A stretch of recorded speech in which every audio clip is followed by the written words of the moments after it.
ओम शांति।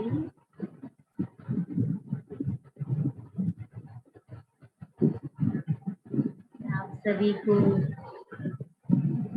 धन्यवाद देना चाहती हूँ। आज का सेशन विशेष धन्यवाद का सेशन है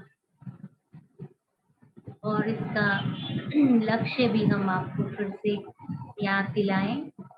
हमने जो ये सब्जेक्ट रखा, ये विशेष इसका पर्पस क्या है और ये कोई आज हम इसका धन्यवाद करें या हम कहें आज से हम ये रात्रि का सेशन अमृत वेले का जो हमने महत्व का रखा और रात्रि योग के रूप में अपनी दिनचर्या को समाप्त कैसे करें इसके लिए रखा था। तो इसका कोई सिर्फ धन्यवाद का मतलब ये नहीं कि बस ये अब हमारा लक्ष्य पूरा हुआ, लेकिन अब हमने लक्ष्य को क्लियर जान लिया है। इसमें अलग अलग ग्रुप हैं हम सबके भी। कुछ भाई बहनों ने ऑनलाइन ही कोर्स किया, सेवा केंद्र पर भी उनका रेगुलर जाना हुआ नहीं है। उनमें से कई मधुबन तक भी अभी नहीं कभी गए हैं। तो जो एक हमारी ब्राह्मण जीवन की दिनचर्या का आनंद है, वो हमें मधुबन जाकर जो प्राप्त होता है वो भी अभी नहीं मिला है। तो इसलिए वो अमृत वेले का जो अपने जीवन के अंदर फिर भी हम एक इंट्रोड्यूस करें समय कि आप सबने एक लक्ष्य लिया है, जिन्होंने इस ज्ञान में आने के बाद समय से ही जो जुड़े, तो एक तो उन सबको भी उनके अमृत वेले को जीवन में आपने सहर्ष धारण करने के लिए, सहज धारण करने के लिए जो स्टेप उठाया है उसको प्रैक्टिकल भी हम देख ही रहे हैं। पिछले कई महीनों से कोई तो 1.25 साल हो गया जो अमृत वेला ना कभी कभी मिस हुआ होगा, किसी खास कारण, कभी नेटवर्क का ही कारण हो। लेकिन अगर अमृत वेले हम ये सेशन ना भी करें, अपने आप भी अब आपका लक्ष्य रहता है। ये भी हमें कईयों से अनुभव प्राप्त हुए कि अब अमृत वेला हमारे दिनचर्या में शामिल है। हो सकता है शुरू में मेहनत भी लगी है, तो ऐसी जो आत्माएं हैं, ऐसे बाबा के जो ब्राह्मण बच्चे हैं जो भी शुरुआती दौर पर, क्योंकि 1 वर्ष तक मेहनत, पूरी मेहनत चाहिए, तब जाकर हम इस समय को अपने जीवन में शामिल करते हैं। क्योंकि पहले जरूरी नहीं है हम अमृत वेले उठते हो या ना भी उठते हो, कई उठते भी थे, लेकिन उसको एक किस तरह से व्यतीत करना एक अलग रूप से ये यहाँ पर हमने अभी शुरू किया है। इसमें वो भी भाई बहने हैं जो पिछले कई वर्षों से इस ईश्वरीय ज्ञान से जुड़े हुए हैं, जो अमृत वेला बहुत वर्षों से कर रहे हैं। ज्ञान को उन्होंने, इस जीवन को जो अपनी दिनचर्या बनाई है, वो अमृत वेले की उसमें एक बहुत सुंदर जगह पहले से ही दी हुई है। कि उनको बहुत लंबे समय का अनुभव है। उस अनुभव के आधार पर उनके परिवार को भी एक माइंडसेट बन गया है कि ये घर में हमारे ये अमृत वेला करते हैं, प्रतिदिन उठते हैं, उससे उनके घर का वातावरण भी काफी समय से परिवर्तित होगा ही।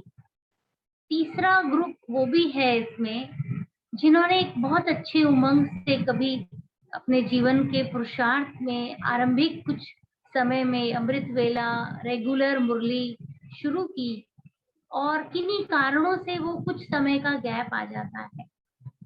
इसको हम कहते हैं एक नैप, एक स्नैप आ जाता है, छोटा सा एक फेज आ जाता है। उसके कारण वो परिस्थिति ऐसी आई, या तो किसी का कोई हेल्थ इश्यू बनता है या किसी का कोई ऐसी परिस्थिति आती है जो कुछ समय अमृत वेला या रेगुलर मुरली क्लास भी छूट जाती है, परंतु वो किसी न किसी तरह से रेगुलर मुरली सुनते हैं और किसी टाइम पर कभी अपने आप पढ़ लिया।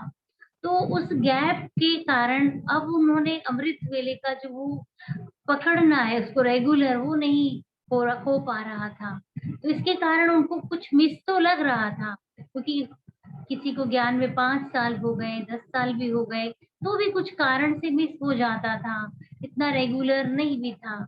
उन्होंने भी इस सहयोग के बाद, इस वातावरण को लेने के बाद अपने मन में ज़रूर संकल्प किया होगा कि किसी कारण यदि हमारा 2-4 दिन का मिस हो गया, फिर हम शुरू कर लेते थे, फिर छूट जाता था, लेकिन अब हमने प्रतिज्ञा की है। ऐसे भी हैं, ऐसे भी ज़रूर होंगे। तो अब हम सभी अपने आप को हम चेक करें कि हम ब्राह्मण जीवन में अपनी दिनचर्या से संतुष्ट हों। तो रात्रि का जो ये समय होता है, इस समय हम बहुत रिलैक्स होने चाहिए। लेकिन कईयों की पर्सनल जब हम बात करते हैं, आज भी किसी से बात हो रही थी, आए थे, तो उन्होंने बताया कि सारा दिन हमारे बच्चे, क्योंकि जैसे 14 साल, 12-14 साल तक की उम्र के बच्चे हैं घर में, 2 बच्चे हैं, पढ़ रहे हैं सारा दिन। वो जो हस्बैंड है, जो भाई है, वो ऑनलाइन नौकरी कर रहे हैं घर में बैठ करके लैपटॉप पे सारा दिन। बच्चे अपने अपने अलग अलग लगे हुए हैं पढ़ने में। कहते हैं हमारे पास जो टाइम होता है ना, वो यही होता है 8 से 10, साढ़े 10 बजे तक का। तो हम इस समय खूब आपस में बातें करते हैं और टीवी देखते हैं। बच्चे भी कहते हैं अब हम फ्री हुए हैं, 7 बजे 6 बजे हम फ्री हुए हैं, अब हम, पहले हम बाहर खेलते थे, अब हम घर में ही हैं। तो एक घर में जो आवाजों का माहौल है, छोटे घर हैं, मान लीजिए 2 कमरे 3 कमरे के, तो ये भी एक कुछ कारण है जो रात्रि एकदम जैसे आवाजों वाली होती है। 8 बजे, 9 बजे, 10 बजे, 11 बजे तक भी घरों में खूब आवाजें होती हैं। तो अब हम ये चेक करें कि उनमें से एक घर हो सकता है हमारा भी हो या ना हो। तो ये बहुत अच्छा है भाग्य कि अपना कमरा अलग है, तो ये पुरुषार्थ करना भी आसान हो जाता है, लेकिन ऐसा हमेशा तो संभव नहीं होगा। तो ऐसे में भी यदि अपने परिवार को साथ में लेकर बच्चों के रूटीन को बनाकर रात्रि की जगह उनको सुबह का समय पढ़ने के लिए या खेलने के लिए या और भी एक अच्छा वातावरण क्रिएट किया जाए, तो उसमें आप सबको कुछ मेहनत करनी पड़ेगी। जिनके बच्चे छोटे हैं, ग्रोइंग है, पढ़ रहे हैं अभी, तो ऐसे माहौल में जहाँ की वो बाहर भी अभी खेलने नहीं गए, कितने कितने समय हो गया उनको, तो वो सारा उनको लगता है अभी एनर्जी हम क्या कहाँ यूज करें। तो वो हमारे पुरुषार्थ में भी उसका असर आ जाता है। बच्चों के साथ साथ माता पिता भी कहते हैं क्या करें, अभी आवाजें आती हैं तो हम सो नहीं सकते, बच्चा खेल रहा है या पढ़ रहा है, तो फिर हम उठे हुए रहते हैं। तो जब रात को नींद नहीं आएगी समय पर, तो सुबह उठ नहीं पाते हैं। उठते भी हैं तो थके थके उठते हैं, थोड़े दिन बाद फिर वो छूट जाता है। तो हम सबका लक्ष्य इसमें ये होना चाहिए कि हम रात्रि को रिलैक्स रहें। जैसे मधुबन कभी होकर आए हैं ना, तो याद आता है वो पहले पहले जब शुरू में हमने दिनचर्या बनाई होगी, तो कितना हल्के होंगे वहां। भाई भोजन भी 7:30 बजे तक कर लिया, ज्यादा से ज्यादा 8 बजे तक। उसके बाद क्या करते हैं, थोड़ा सा सैर करते हैं, हल्का हो जाते हैं, अपना कमरे में आ जाते हैं अपना, और फिर सोने की तैयारी करते हैं। या एक क्लास होती है, ज्यादा से ज्यादा 9:30 बजे तक फ्री हो जाते हैं, फिर अपना सोते हैं। तो क्या हम अपने घर में भी बाबा का वो स्थान समझकर, बाबा के ये बच्चे फरिश्ते हैं, ये राजकुमार राजकुमारी हैं, इनकी भी ऐसी पालना होनी चाहिए ना, इनको भी ऐसा सुंदर वाइब्रेशन मिलना चाहिए, और वो मिलेगा हमसे ही, हमारे द्वारा ही उनको ऐसी अनुभूति होगी। कुछ समय बाद जब उनको ऐसा वातावरण प्राप्त होगा, तो वो कहेंगे जैसे हमारे घर में बहुत अच्छा लगता है, हमको शांति का अनुभव होता है। किसी के घर जाएंगे तो उनको पता चल जाएगा अपने घर का और दूसरे के घर का फर्क क्या है। कहेंगे मम्मा वहां तो रात में बिल्कुल ऐसे नींद ही नहीं आई, शोर हो रहा। जब आपके अपने मेहनत से वो वातावरण बनेगा, ये नहीं कि आप अपने वातावरण के लिए इतना सजग ना हो। आज बाबा ने मुरली में कहा टेंशन आ जाती कभी कभी पुरुषार्थ की, जब हम देखते हैं अभी क्यों नहीं हो रहा हमसे, क्यों ऐसा नहीं कर पा रहे हम, तो उसका टेंशन ले लेते हैं। लेकिन उसका हल निकालना है, उसकी राय लेनी है। ये नहीं सोचना कि कैसे होगा, क्यों नहीं हो रहा, है ना। अब यहाँ तक कि उस दिन भी कहा ना, अमृत वेला अगर किसी का किसी कारण से थोड़ा लेट उठे, टेंशन में नहीं आना है। जब उठे, मान लो 4:15 हो गए, तो एकदम से आ जाता है, अभी क्या करें, इतना देर निकल गया, आज तो लेट हो गए, है ना। जो जिन्होंने बाबा से दिल से वायदा किया है ना, उनको थोड़ा चुभता है उस समय।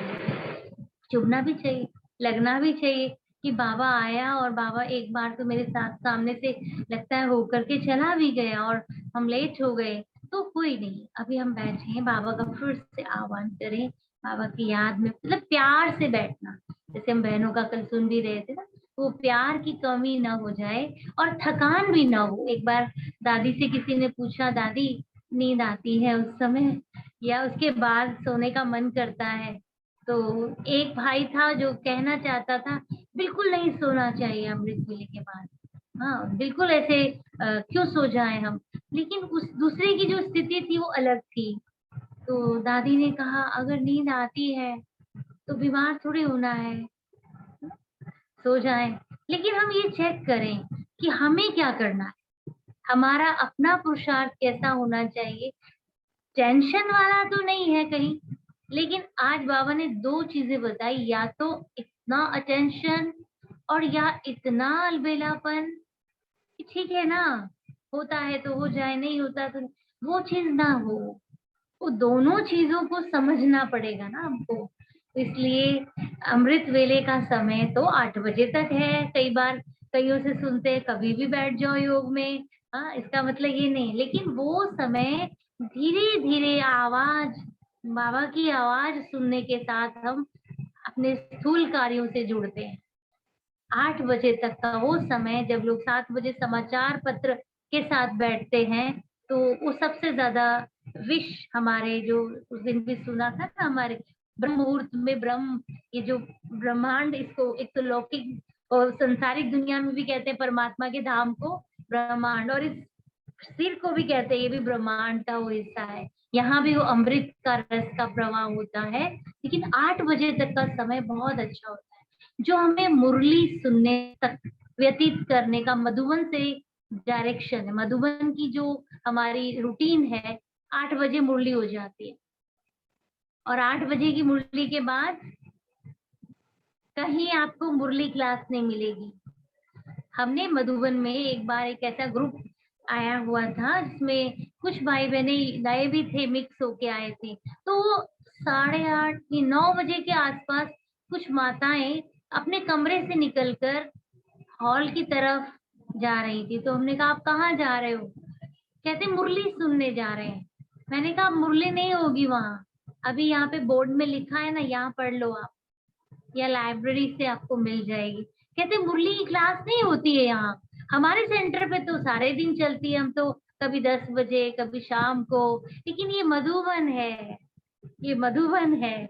तो हो सकता है अगले दिन तक वो रूटीन, क्योंकि उन्होंने घर में भी वही रूटीन रखा होगा, उनके घर में भी वही रूटीन रहा होगा कि अपना आराम से सोए उठे, फिर कुछ खाने को सोचा बनाया, और फिर उसके बाद सोचा कि हाँ 10 बजे क्लास करने चले जाएंगे।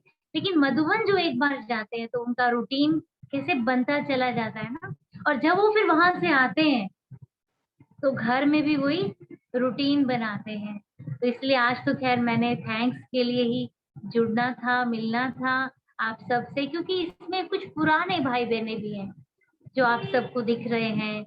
आप सब मिले भी हैं, दृष्टि से तो मिले ही होंगे ना, परिचय नहीं भी है, एक दूसरे को जानते, सभी नहीं जानते। कुछ मोहन नगर वाले बहन भाई हैं, कुछ दूर से भी सुन रहे हैं, कुछ मुजफ्फरनगर से हैं, वो आपस में जानते। लेकिन हम ये तो जानते हैं ना कि ब्राह्मण जीवन वाले बच्चे हैं बाबा के, पुराने भी हैं, जिनको 20 साल हो गए, 25 साल हो गए, 40 साल भी हो गए, ऐसे भी हैं। तो जरूर है, उन्होंने एक लंबे समय से इस यात्रा को किया है, उनके अच्छे अनुभव है। लेकिन हम अगर 4 महीने के भी हैं तो हम भी उस अनुभव को बढ़ा रहे हैं, ठीक है ना।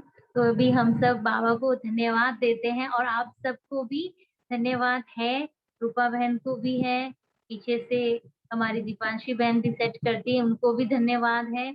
हम कुछ समय के बाद फिर एक नए टॉपिक को लेकर आपके साथ फिर जुड़ेंगे, ये कुछ ना कुछ नए नए टॉपिक तैयार करेंगे पहले आप सबके लिए, और आप सबको उस पर कुछ ना कुछ तैयारी करनी होगी, और वो अनुभव हम एक दूसरे से प्राप्त करेंगे। तो अभी सबको थैंक्स। सोनी बहन है, चीमा बहन है, कला माता जी है, मंजू बहन, अनिल भाई जी हैं, ओम शांति। हाँ, अभी हम ओम शांति से ही पूरा कर लेंगे जितना हो जाए। सुदेश बहन, ओम बहन, महेश भाई हैं, अंजू बहन है गिरधर से, जिन जिनको मैं पहचानती जाऊंगी। देखो, जगदीश बालियान जी हैं, कल तो बहन जी भी साथ बैठे थे, आज थोड़ा उस तरफ चले गए।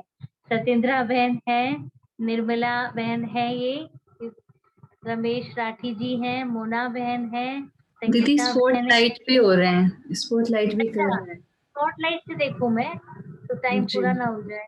अच्छा, चलो ये देखो, ये चीमा बहन है, ये अनिल भाई और मंजू बहन है, ये देखो, ये हमारा ही जोड़ा है, ये हंसों का जोड़ा है। ये दादा दादी भी बने हुए हैं, पता है आपको, इतने छोटे नहीं है। हाँ, और ज्ञान में बहुत पुराने हैं। जी आगे, नेक्स्ट, क्योंकि समय भी कम है।